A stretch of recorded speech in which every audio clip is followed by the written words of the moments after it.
దాన్ని వీరి అనువాయుల పేరు మీద మార్చుకునే విధంగా ఈ యొక్క ల్యాండ్ టైటిలింగ్ యాక్ట్ తెచ్చి దాని ద్వారా 22A దుర్వినియోగం చేసినటువంటి వ్యక్తి జగన్మోహన్ రెడ్డి.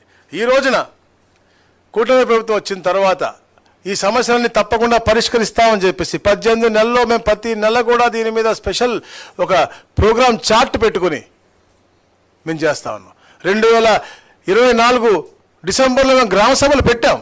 ఎందుకంటే మేము గ్రహించాం అత్యధికంగా మాకు ఈ రెవెన్యూ సమస్యలే ఎక్కువ వస్తూ ఉన్నాయి కాబట్టి వీటిని తప్పకుండా పరిష్కరించి ఆ ఎమోషన్ అటాచ్మెంట్ ఏదో ఉందో దాన్ని ఇంకా వారికి హక్కు కల్పించాలి ఎమోషన్ అటాచ్మెంట్తో పాటు అని చెప్పేసి లక్ష్యంతో మేము పెట్టాం.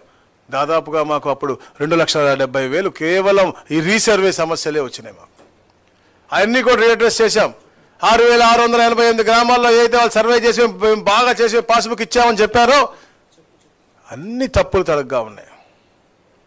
అవి తప్పకుండా పరిష్కరించి నూతనంగా వారికి హక్కు కల్పిస్తూ వారికి పాస్బుక్ ఇస్తా అని చెప్పాం.